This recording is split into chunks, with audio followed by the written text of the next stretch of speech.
I'll go ahead and just introduce us, and then we'll get off with the notice of the meeting. Well, let's start with roll first. Let's get that and go ahead and establish quorum. Steve Hanna. Present. Donald Wynn. He's absent. Christy Halbert. Here. Patrick Wren. Here. And Dan McGrew. Here. All right. Chairman, we have quorum. If I may, I'll go ahead and read the notice of meeting, and then we'll keep marching through those items then. All right. Notice of September 16, 2019 meeting of the Athletic Commission was posted to the website on August 29th, 2019. You'll note on your agenda, at least on the iPad there, that we have meeting dates listed. If I may, go ahead and edit that out of the agenda, only because we voted on that at the last meeting, so we can go ahead and get rid of that.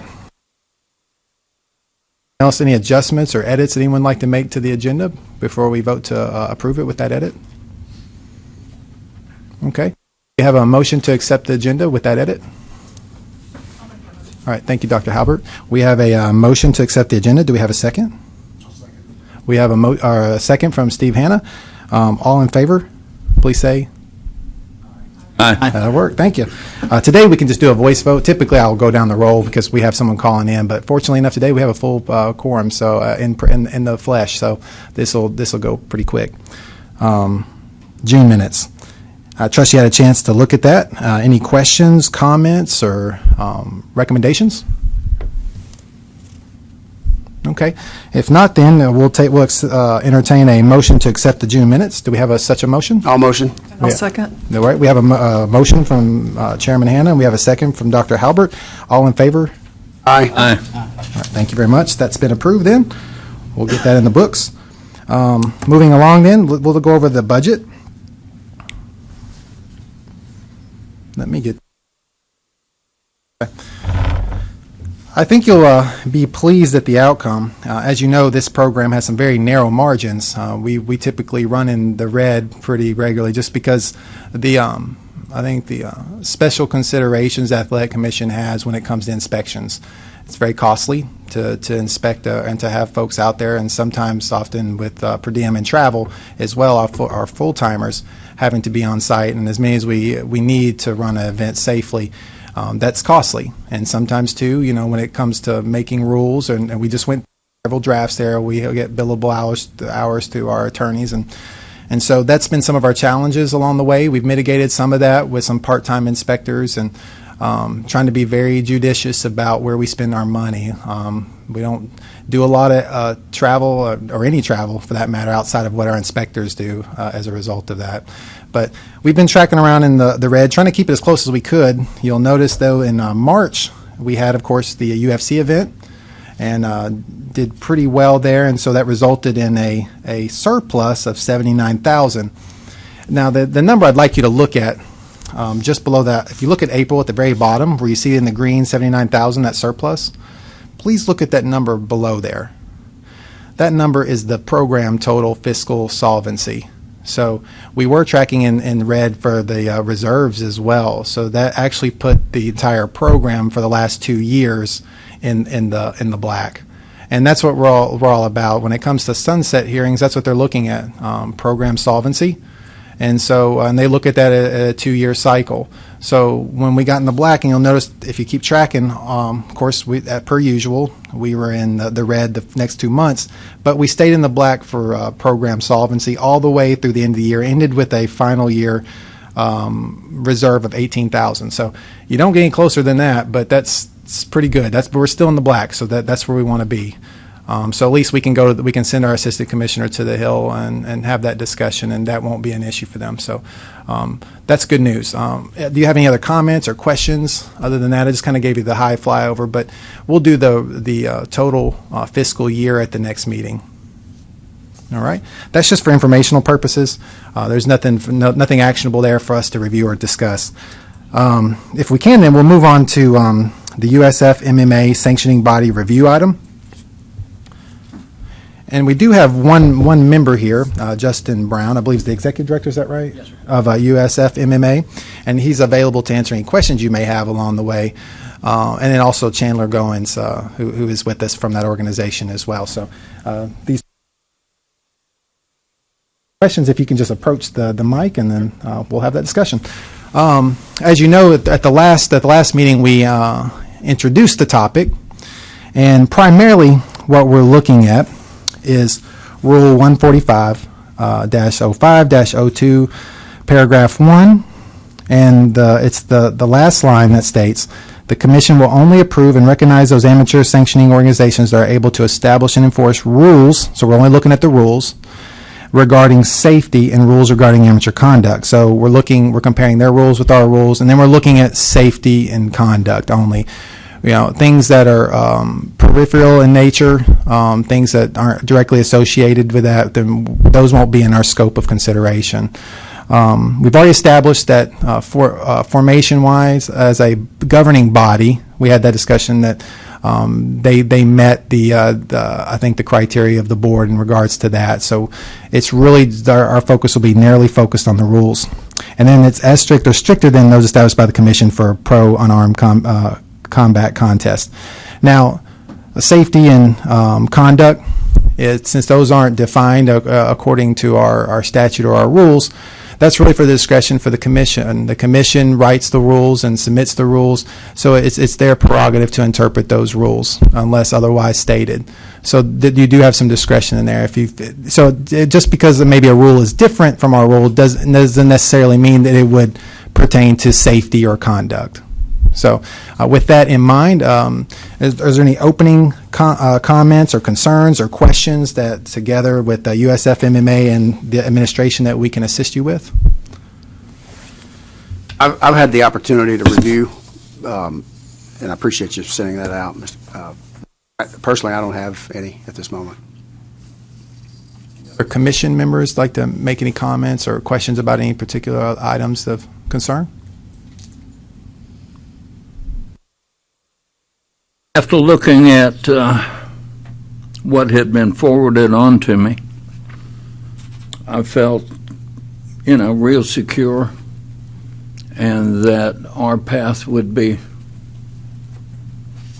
consistent with everything else we need to do to look out for our fighters, protect them.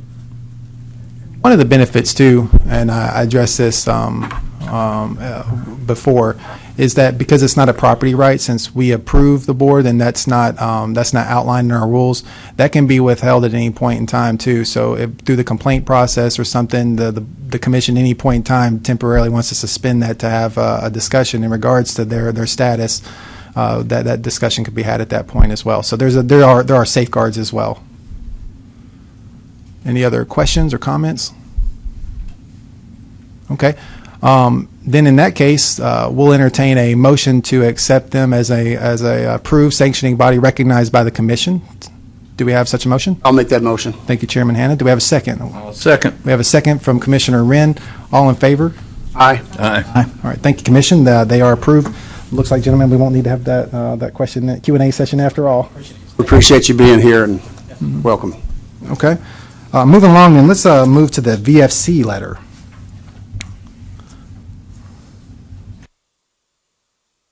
As you see, there was 4 points of consideration that they would like to discuss. Mr. Turner and Mr. Loy, I don't see them in the room, but there might be somebody that would like to have that discussion. Another representative may be here. I know point 1 is something that Mr. Brown would like to address, but before we get to point 1, let me just survey the crowd and see if we have anyone out here. Anybody here for VFC or Valor? Anyone? Okay. All right, no one here for VFC. The submission and tabulation of amateur bout results, there is one comment there that I think Mr. Brown would like to address the Commission with. Mr. Brown, if you'd like. My name is Justin Brown, for the record. I believe the discussion item is in regards to submission of amateur results in the state of Tennessee. The state of Tennessee is one of 3 states in the entire U.S. that does not submit amateur results.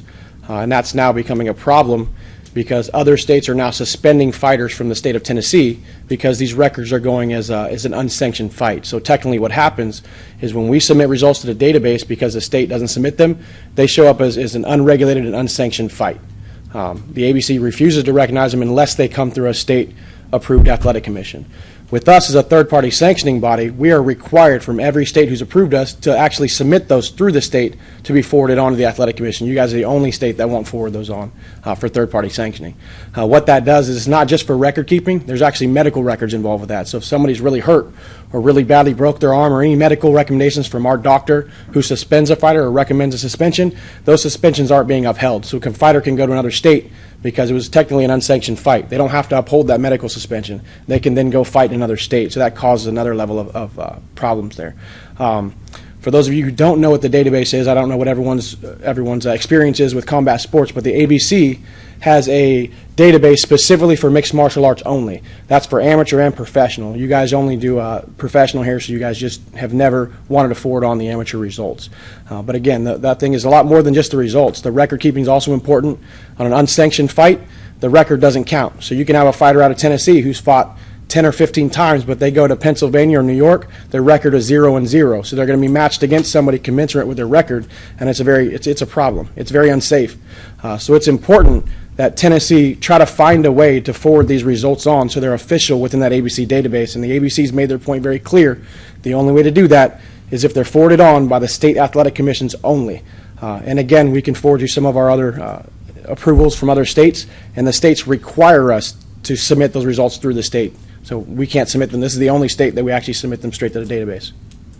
We're not even required to do that in Tennessee. We do that just so the ABC is aware of those, and we allow them. But right now, they're actually starting to stop and suspend fighters for fighting unsanctioned fights. So that's not what's happening. The fights are sanctioned.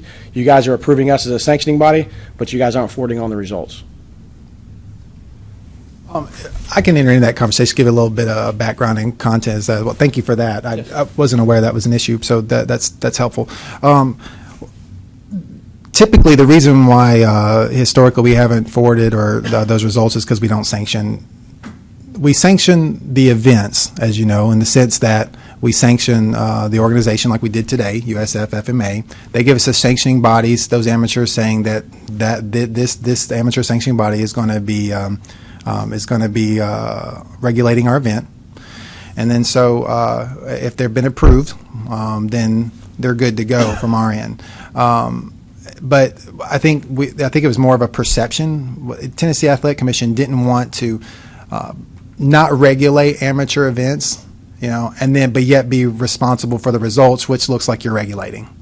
It's very confusing for folks. However, what we could do just administratively, reach out to ABC, because it sounds like to me the issue is non-sanctioned events, which that's been sanctioned. If they've got, and we could just verify that we're sanctioning those events, then work that out administratively. That doesn't, and then see where we go from there. And of course, I can report that back to you. That's not a problem. But because if the problem is they're getting hung up on the fact that it's not, or at least in their mind, sanctioned, then we can verify and clear that up for them. Right, but it has to come through a state commission. And what I mean by that, so let's say New York, for instance, we submit those to New York, and we get CC'd in the email to the ABC database. It simply says, these results are being forwarded on behalf of USF MMA. That's it. And it says USF MMA on the top of the submission where it's the ABC results, the exact same thing you guys do for pros. We had used the exact same form and criteria for all the amateurs in every state that we go to. But again, the ABC is very strict, and it's in their writing. They will not accept any results unless it's from a state commission or approved tribal commission. So no matter how well a job we do, no matter if the state's licensed us, they don't accept them from any third-party sanctioning body no matter what. But you look at the biggest states in the country, New York, Florida, Nevada, California, none of them regulate amateur MMA, none of them. They all use third-party sanctioning. So my results are official in New York, Florida, South Carolina, Nevada. My results are always official, but because they go through the commissions. I do a great job there, but there's no difference in the events that we do here. They just won't accept them from us here. So are you saying that just the fact that we contact the ABC and tell them that these are the official results, that wouldn't suffice? I don't think so. It has to be forwarded directly from the athletic commission from here. You can ask them, and maybe they'll give you some sort of blanket to cover that. Hey, here's my 2 sanctioning bodies. Please accept the results. Maybe they will, and I can give you their contact. The president of the ABC is now. They just changed. It was Mike Mazzulli. They just got a new one. So Brian Dunn is now the head. So he can advise you. The database is actually run by a third party as well, but the ABC controls that database. So it's their guidance that they accept. I agree with what you're saying. They should, but I don't think they're going to. Well, we can have that conversation with them. That's not a problem. And then if we run into any roadblocks, we'll bring it to the commission, and then we'll have that discussion then. But yeah, I mean, it's fair enough, I think, position. But same time too, we'll have to our due diligence and see what we can work out with ABC. So. Yep. Okay.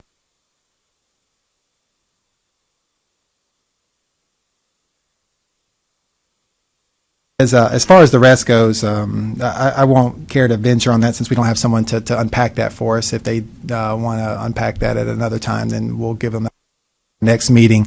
So we'll just move on then, unless anyone's opposed.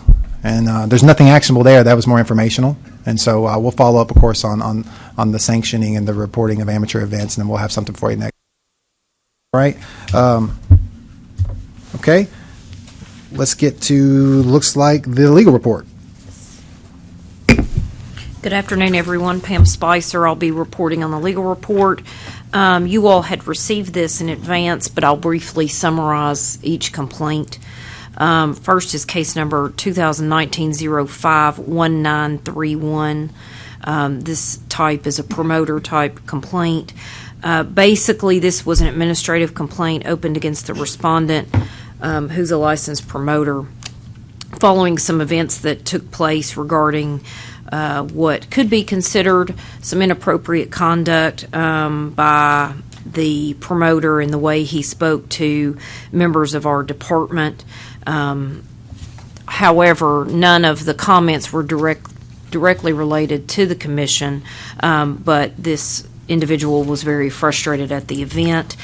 Based on this, legal's recommending a letter of warning, just sort of explaining that, we want everyone to be treated with respect, both employees of this department and otherwise at any event, and then we can go from there. But this is not discipline on the record, but would be a letter of warning so that if we have additional issues in the future, we can note that for the record.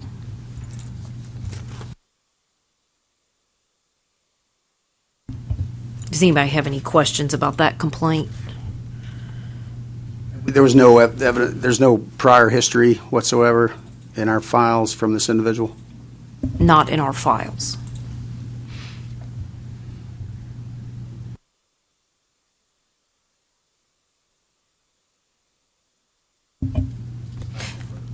Okay.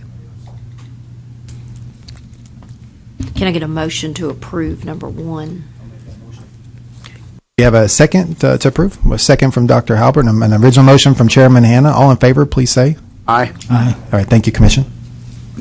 Moving on to number 2, 2019-047561.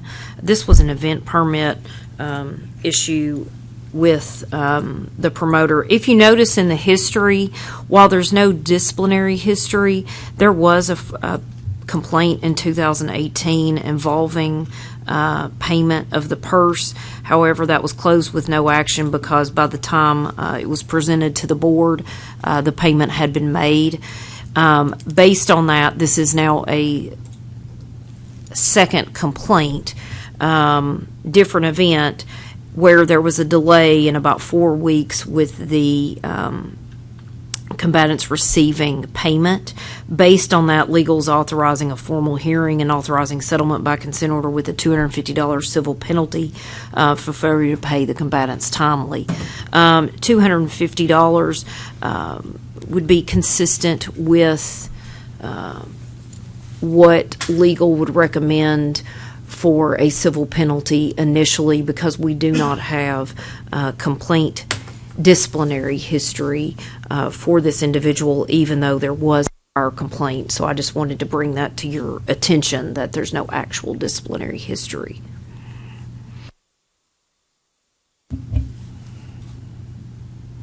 I do think the delay in time was significant enough to authorize a civil penalty.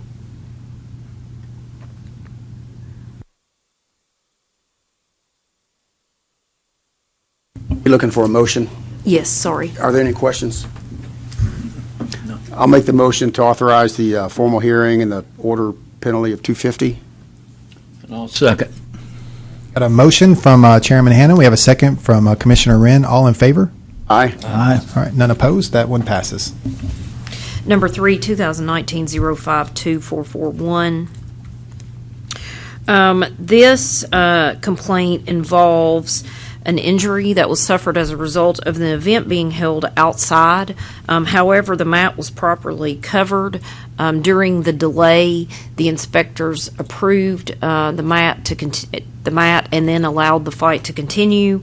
There was no medical proof provided that the dislocated toe, which was the part of the complaint, was caused by the mat. There were other fights that took place at this event, both before and after. No other complaints came in about the mat and the surface of the mat being appropriate to conduct fights and being allowed for the fights to continue. Based on that, legal's recommendation is closure of this complaint, and I'd need a motion on that unless there's any questions. So this is an amateur event, do we know? Or, okay, so Sorry. who from the state was representing? Do we have, There would have been inspectors at the fight. I don't know specifically who was there at I'm the just curious, time. it was a major rainstorm. I mean, have we looked into the validity of the claim itself? The thunderstorms, raining. I just had this vision in my mind where you got a major storm. I can speak on that. It was our event. Oh, it was. Yeah. James Stanley was the Mr. Kopchak, is that all right if we have, Well, I don't think these complaints are usually anonymous, so we wouldn't want to get into any of the specifics. What I can speak to is that we had inspectors present, and the inspectors determined that the fight could continue. What I do know is that there was a tarp put over the mat, the ring, basically, and there were fights both before and after, and we have no other complaints of any issues. The additional, I guess, problem would be, from a legal perspective, is there is no medical proof that the condition of the mat caused the injury. It's just so obviously something else could have happened to cause the injury. And I do remember the discussion with the inspectors on this one, and there was many or most of the fights went without incident. And so there, obviously, this one, had the issue with their toe, but there wasn't anything that just drove them to believe that it was directly apportioned to that mat. fair enough. I'll make the motion for closure. Got a motion from Dr. Halbert for closure. Do we have a second? I'll second. All right, got a second from Commissioner McGrew. All in favor, please say. Aye. All right, none opposed. That one approves with legal's recommendation. Number 4, then. This is number 4, 2019-054581. This is in effect a contract dispute between the complainant and the respondent. Legal's determination is that we would not have jurisdiction to resolve this complaint, and as such, we would recommend closure. Comments or concerns, questions? It's just a jurisdictional issue. I'll make that motion. All right, we have a motion to accept council's recommendation for closure from Chairman Hanna. Do we have a second? I'll second. We have a second for Commissioner Grew. All in favor? Aye. All right, none opposed. That one passes with the council's recommendation. That's it for the legal report. I don't believe there's any legislative updates except for that. That two of our rules package has been in effect since August 6th. So, and that was the amateur deregulation package, as well as unified rules and weight classes.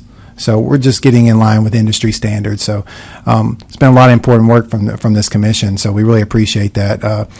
We've made some strides, and we have a couple other packages still out there with female protection and gear as well, by recommendation of Dr. Halbert, and then I believe one more, the vinyl mat one. That's the other one. So as soon as we figure out where those are in the pipeline, as you know, these things typically take about 9 months from when we approve them to make their way through Attorney General's office and the approved bodies along the way. So as soon as we get a date, we'll definitely let you guys know and fill everyone in. Appreciate the contribution. I know it's a team effort there, so thanks for everybody's efforts. Appreciate that. All right. Things are moving along pretty good. We're at new business. Is there any anyone like to add or bring up for new business? Well, there is one discussion I would Okay. like to have. Yes, sir. While attending some of the boxing events, one particular one that was in Nashville here recently, it's a month or so ago, there were two knockouts notable. One individual received a hard blow there on the chin, and he went out, completely out, for a matter of a couple of minutes or so. He got up and was examined by the doctor, and seemed to be coming around, fairly well. It was another one when an individual took a hard shot on the arm, went down, got up dazed, continued again, took another shot on the arm, went down, was counted out. Being a former professional and still an amateur referee, I know when someone takes a hard shot and they will go down. What I'm saying is exhibitions like this is not fair to the boxers. It's not fair to the people of Tennessee when an individual goes down from a hard shot on the arm. In situations like this, I know that in the past, I'm not sure about here, but in past, some areas where the purse is withheld, payments withheld from the individual from flopping like that. It's ridiculous. Yeah, those we can handle through the complaints process, and we can do that administratively as well. I mean, we don't have to wait on an external complaint if there's something that we witness or that collectively we can issue that. And then what happens is there's rules governing conduct, and then one of those things are if someone was determined to throw a fight, and if that was the case, then in that case their license can be revoked, suspended, and then marked as well and flagged and for other jurisdictions. So that's a good way to basically get run out of business if you're doing something like that. But yeah, we can definitely do that as those cases come to our attention. Any idea of when something like that was imposed on a boxer? I mean, just anybody. Well, it's basically the complaints. It has to go through the complaint process. So I would yield to our attorneys on that one. But they have to, it's basically because it's a property right, we have to go through due process. And so, and then all the protections that govern that, that you would imagine, they could sign an agreed citation, but if you're revoking their license or suspending their license, which based on what you're saying, that would be the grounds for that. That would be the pursuit of that.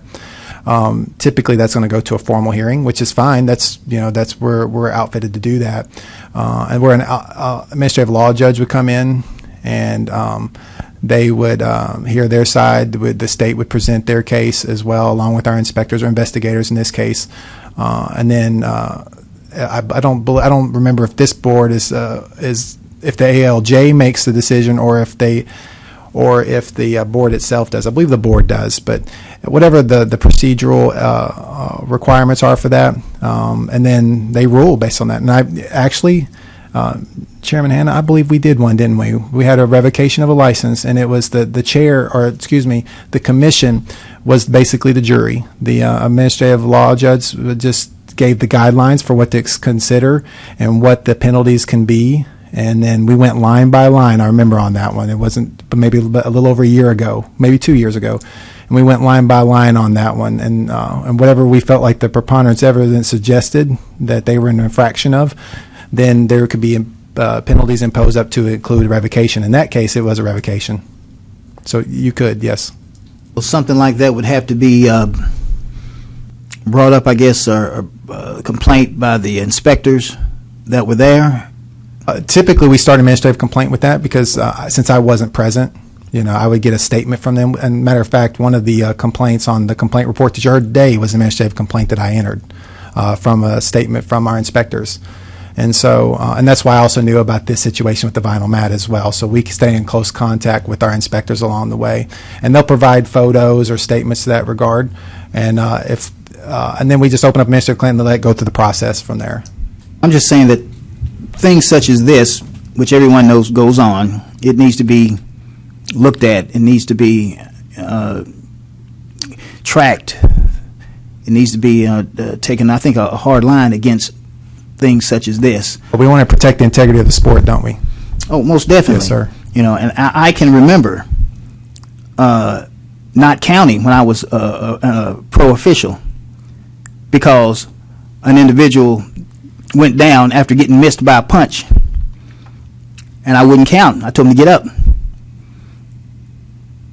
And he laid there for a while with his eyes closed, whatever, and he got up. And I said, I'm not going to do that because this particular individual, I don't know if he's still boxing or not, but he had a reputation of pretty much doing that. And I told him, if you're going to go down, you're going to have to take a punch. I'm just not going to arbitrarily just count you out because you flopped down. And it was ridiculous. And this was back in the 90s. But things such as this, they do go on, and I think that it needs to stop. Like I said, it's not fair to the people of Tennessee. It's not fair to the boxers for someone to do that and get a reputation of doing that. These individuals, they need to be held accountable for what they do. Well, we'll have a discussion with the inspectors then, and we'll track that one down for sure. That's not a problem. And then obviously, and then get that going. Nothing further. Other comments or questions? I think in regards to that topic, our inspectors are the first line of defense that we've got. And if they're doing a friendly job with the promoters, it's not helping us. If they're, very familiar to the degree that they might look easily toward something, it's not going to help us. So I agree with you in that we should be on top of our inspectors, the quality of what they do. I know one particular match I went to, and the inspectors were eating dinner sitting next to me. And I was going, well, you guys are supposed to be up there doing work, because the fighters are up there getting wrapped. And everybody kind of got up and dirty looked me and went on about their business. But that is our first line of defense across the board, the quality of our inspectors. I was one for years, and I loved it, man. Okay? I didn't mind sitting in the locker room watching them wrap hands because it lent to a better event that Tennessee could have.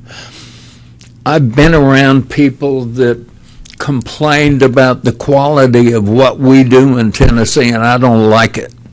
I don't like it a bit. So it makes me feel better to think that we can uphold situations like you witnessed in a positive way, predicated on the fact that we got good guys at the ring, at the fight, doing quality work. That's certainly the goal, right? Um, But I'm pretty confident in the process. Yeah. I mean, if there's, in the spirit of staying consistent, if there's a complaint, then let's make sure it goes through the standard channel. I think the inspectors that we have do a great job. They are. I mean, they're doing a really good job. We just need to let them know that if they do have a complaint or make a complaint, is that like we have their back, that we will stand behind them on situations such as this. They do a great job. They do. I've watched them, go about their duties, and they all do it in a very professional manner, and I commend them for what they do.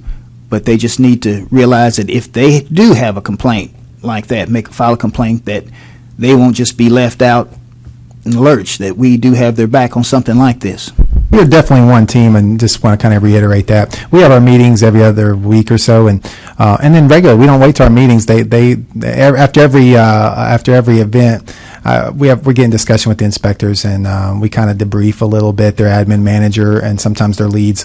And as far as to Commissioner Wren's point too, there's a lot of pro-ams that they attend, and so they share regulatory responsibility, and by share, they're really relegated to their charges. So sometimes folks think that they're supposed to be watching one fight or another when that's not their area of responsibility, because that belongs to USA Boxing or UMAF or whoever, depending on what the event is.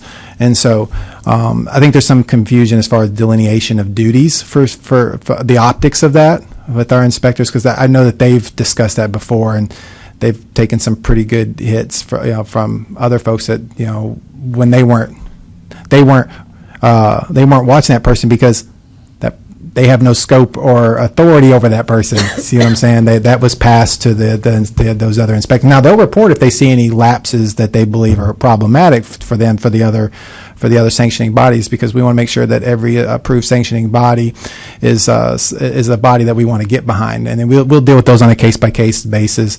But so I appreciate your comments, and we are one team, as Chairman Hanna alluded to, and so we have a great working relationship, and they're an extension of this commission, and so we rely on their eyes and the ears. And so, good to your point too, Commissioner Wren, they are the first line of defense, and so we appreciate them there, and our commissioners as well. The fact that you bring back that valuable perspective when you attend those events, that's very helpful to us, and it's very comforting to us to see the commission at large make an effort to attend those events. We're able and we're possible, but you all are very busy and have a very busy schedule, so we appreciate the time and effort that you give to this, that you volunteer to this state, and you bring all that expertise with you, so then the states, they're benefiting from that, and so we appreciate that, and thank you for your efforts in that regard. We don't have any other topics. We do have one promoter here, Mr. Young. He just brought to my attention that he'd like to discuss one statute. I'm not prepared to necessarily expound on it, but we've had this discussion once before. I'll just frame it up for you, and then he can correct me if I'm wrong. But the position is this. We have a statute. I don't have it in front of me, but it basically says that a combatant is shall be subject. Those were the phrase that was used to additional. That's another phrase that was used. Testing within 90 days. Shall be subject means if you get a license, you must have a blood testing within 30 days for initial license. Once you have your license, you shall be subject to additional testing. If you're within 90 days of your event.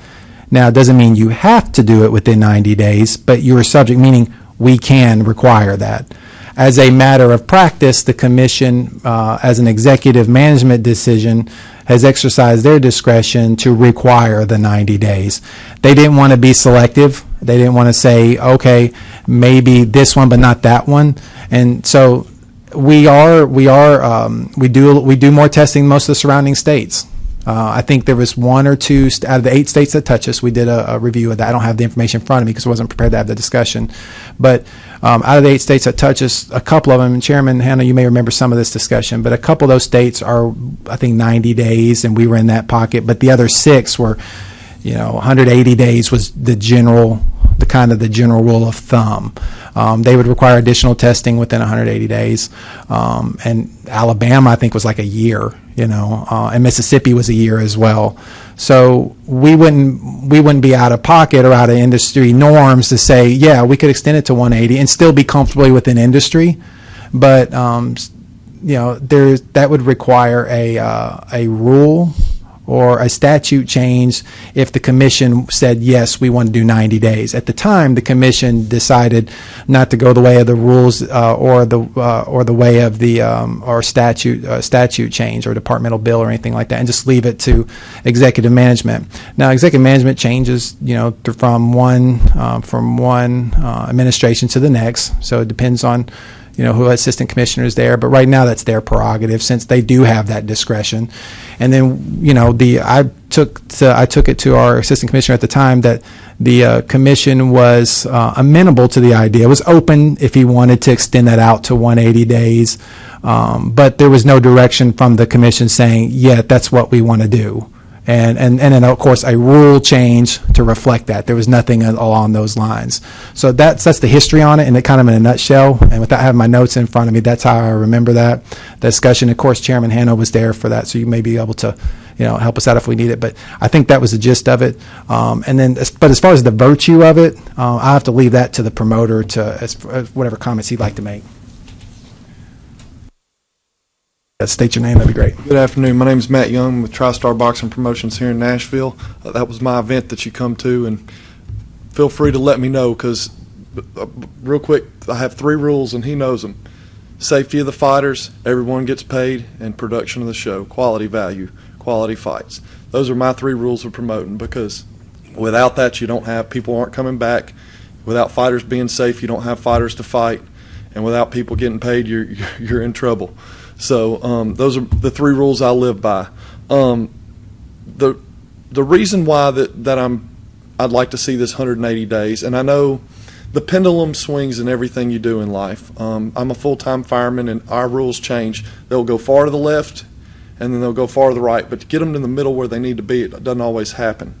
I feel like when Tennessee used to be 180 days, and then of course, mixed martial arts came about, and the safety of the fighters and more blood in MMA than in boxing typically. And granted, we've had a lot of fights with cuts in boxing, but I feel like MMA, and I talked with Tim Loy about this, and they like the 90-day rule, and I said that's fine, but if it was 180 days, me as a boxing promoter I have a fighter right now I'm going to have to get blood work for, because his fight on October 17th is going to be 92 days from his last blood draw.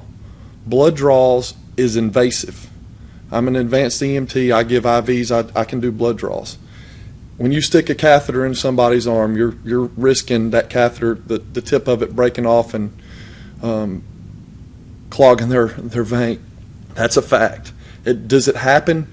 Very, very rarely does it happen. Anytime you stick a needle in their arm, you're subjecting them to bacteria or viral infection because you're sticking it inside their vein. So the less time you can do that to somebody, the better. Right now, we're having to get them 4 times a year versus twice a year. So we are doing something more invasive on that side of the house.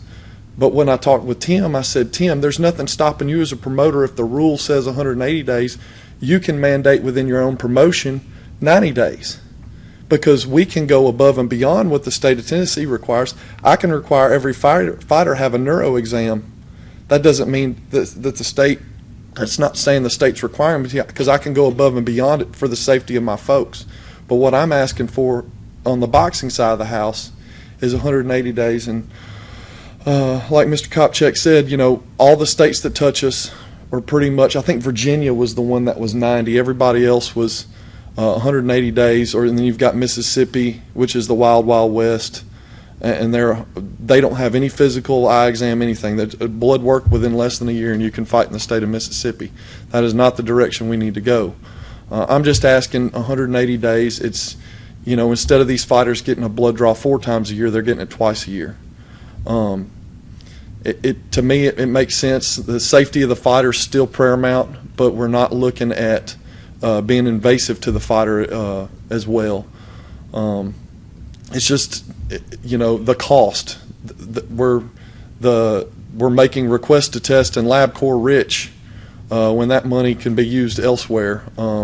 These guys, it's a lot of the guys we have, especially our hometown guys, the guys that are our locals. We know them. The guys that are coming in from out of state, are not the ones we're retesting. It's the local guys that we know. The guys that are coming out of town typically are new licensees, and we're getting a fresh blood draw on them anyways, just for them to get their license.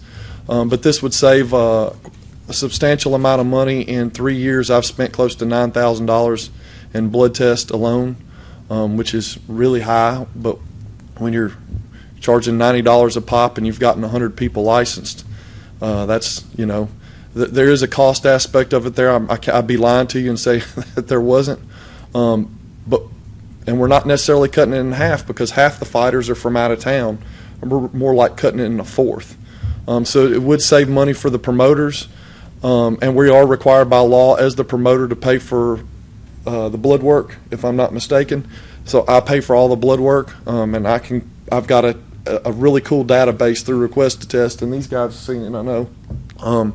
You can pull it up, and I can pull every blood draw that I've ever had on any fighter, because I order that directly. But I don't think we're jeopardizing the safety of the sport or the fighters. I just think we're being paramount with the other our competitors, Alabama, Georgia, Kentucky, some of those other states that we compete to do fights on. And you got to think, Tennessee touches a lot of states. It's easy to jump state lines and do a fight in Oak Grove, Kentucky, or jump state lines and do a fight in Ringgold, Georgia, and I'm still going to pull everybody from Chattanooga. And I'm not in that position. I'm in Nashville, so I don't have another state to go to, but there are other promoters that have gone to other states because of that. So it like I said, I'm more speaking for them than me, because I'm stuck. This is my home. This is where we do shows at. I can't go to a neighboring state to do them, but the other folks can. Johnson City, up in that area, they can jump to Bristol, Virginia. So y'all do have it in that power, like Commissioner Kopchak said. It's kind of complicated. It's an executive. It's a law, but it's an interpretation of the law and where y'all recommend that it sits. So y'all kind of have to send it back up the chain, from what I understand. Just that phrase, shall be subject. If they said shall be attested, then that's it. But subject is that word, right? And so the legal department determined that subject means subject, that you can be, but you don't have to be. And so, but as a matter of practice, historically, the last, I think, 2 assistant commissioners have just said, let's keep it at 90. They don't, but so it would require a rule, to say, otherwise, to say, look, we want to do 180. And this isn't something that I was wanting action on today. This is something that I wanted to bring to y'all, to let y'all discuss it, get with Commissioner Kopchak and look at it, because it would, there are some benefits to 90 days and there are benefits to 180 days. And like I said, I think MMA, I don't want to speak on behalf of the MMA promoters, if they want to stay at 90 days because they feel like they have more blood, and not only do you have more blood, I'm not going to say more blood in MMA, you have more bodily contact, because they are going down to the ground and wrestling. So if they do have a cut, there is more chance for them to more bodily contact than in boxing, because in boxing you're more y'all know the sports. So there's what I don't like is 2 combat sports being treated the exact same when they're not the same sport at all. And I felt like when Tennessee used to be 180 days, it was more for the boxing, and then MMA came about, and then that kind of switched it. And I know you've been on the commission for a while, so you might have more insight than I do. But that's where I'm looking at from the boxing. We have, we've not had any problems with. In 10 professional shows, I think I've had 2 cuts in boxing, and one of them was a 108-pounder going 10 rounds, and he's throwing 120 punches around, so that's just a given for them to get cut. But most of that, your 4-round fights, you're not going to have problems in boxing, which is the majority of what we're doing in Tennessee. 4 3-minute rounds, the odds of getting cut are slim. So, I just don't see the cost justification there, and being invasive to the fighters. And like I said, especially when you're looking at the hometown guys that are fighting once every 4 months, but we're fighting them somebody else from outside. So I'm getting somebody from Georgia and getting them licensed. I have to get the person from Georgia licensed regardless. So we know their blood's good, but I know this guy here in Nashville, his blood's good too.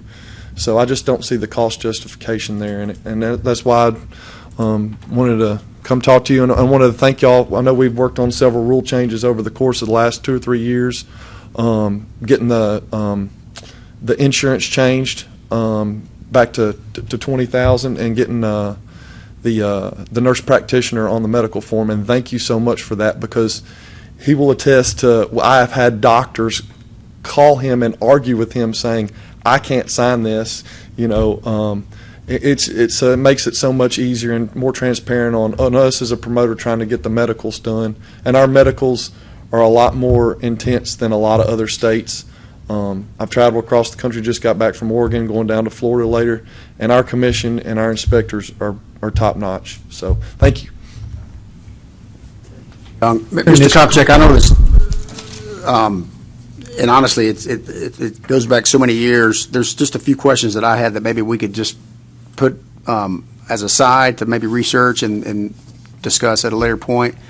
Because everything I just heard from Mr. Young, it makes sense. My first being is, do we even have the ability, and I don't need responses today, but just in my mind, and I welcome the input of my colleagues, can we actually distinguish between boxing and MMA?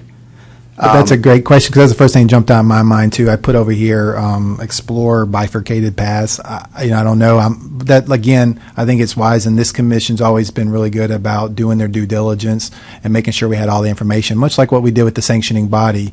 Once we ran into some gaps, we tabled it, collected more information, and then got to a place that we were comfortable in that decision. So we can do that. I'll explore that. We'll bring that back in December. So that's number one. Number two?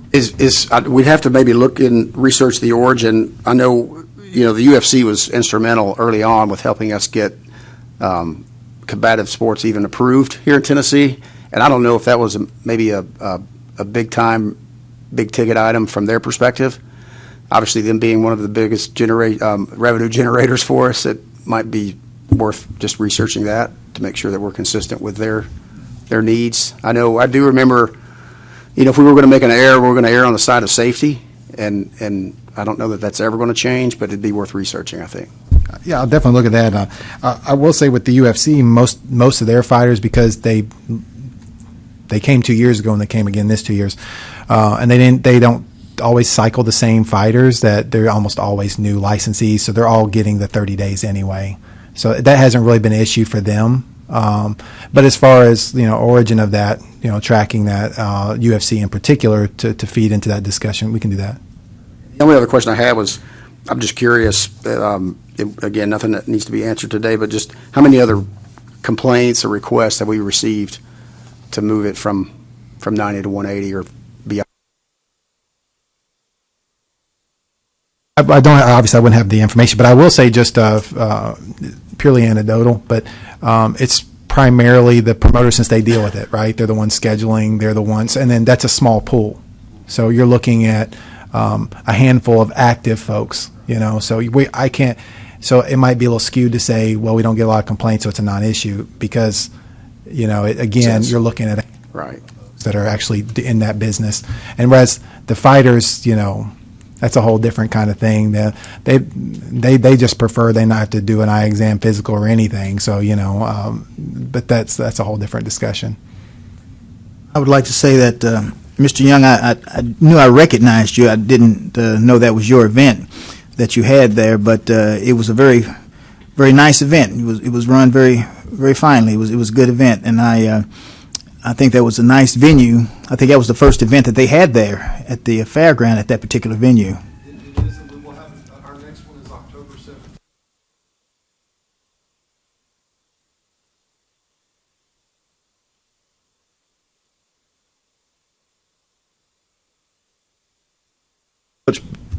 With the matchmaking, and Mr. Kopchak they do a phenomenal. Wait, sorry to interrupt you for just a second. Chairman Heenan is going to leave us. We don't have any more actionable stuff, so besides the adjournment, Mr. Young, you can stay at the podium. But we just want to give him an opportunity to go and slip out and make his appointment. I've got a conference call I have to get on with work. No, thank you so much for helping us today. I just wanted to say on the matchmaking side of stuff, we have to follow the Boxing Severity Index, which is through ABC. It took a couple years for us to figure out, not just the commission, but the promoters as well. Finally, I couldn't see, as a promoter, I couldn't see on the boxing side of the house what their BSI score was. I would always have to call. Finally, BoxRec has updated that and let promoters and matchmakers have access. So now I have access stuff to the same stuff the commission sees. We fall in a range, and every fight that we do has to get approved by the athletic commission. That being said, one of those fights you saw, we had an 0-5 with 5 losses by knockout, KO a 2-0 guy. That's unheard of, and that's boxing. I was stunned, and that's the one that was out for a couple of minutes. And good thing he's healthy, and he's coming back to fight. Not on this show, but in the future, he's coming back to fight. The other fight, I'm not sure which one it was. I run around so much, I don't know. I will say this: I have had guys that I have told Mr. Kopchak, I will never have this person fight on my show, and I would recommend they not fight in Tennessee again. If I've seen guys that my 14-year-old daughter would beat up, and I won't put them back in. I will never put them in the ring, and I've told him because it's bad for boxing. Do guys slip through the cracks all the time? You know, you match a guy from South Carolina or from North Carolina or wherever, and you don't know him. Yeah, it happens, and you get bad matches. But that was probably honestly the worst performance of a show. It was a great event, great crowd, great everything else. But the fights didn't go like I thought they would. I thought they would. A couple of them would have been a lot more competitive. And that's the nature of the beast in matchmaking. Sometimes it's really hard to know when you have a guy that's 22-0 or 22-1 and you're matching him with somebody else. You know it's going to be a great fight. But when you got a debut versus a 1-0, you really don't know what you're getting sometimes, and that's kind of the hard part on it. But thank y'all for coming. Like I said, we've got another show. We're planning another show, and we're going to work with Roy Jones Jr. Promotions for a January show for UFC Fight Pass. We're just trying to lock down the venue. I've already got the date. It's a Thursday night, so that's kind of good news for us. But we're moving in the right direction with boxing in Tennessee, and it wouldn't be without y'all's help. So thank y'all so much again for everything. And I just want to, like I said, y'all done a lot, and it's moving in the right direction. When I first started, I had no clue, and it's the consistency. The commission has gotten so much more. The rules are so much easier to interpret. You can get an answer. You know what's going on, and so the staff folks are doing a great job, and I want to commend them for that as well. So thank you. Sir, that's all we have. Unless there's any further comments or new business, I think we're ready to entertain a motion to adjourn. Any such motion? All right, we got a motion from Dr. Halbert to adjourn. Do we have a second? I'll second. We got a second from Commissioner McGrew. All in favor? Aye. All right. Very well. We are adjourned. Thank you.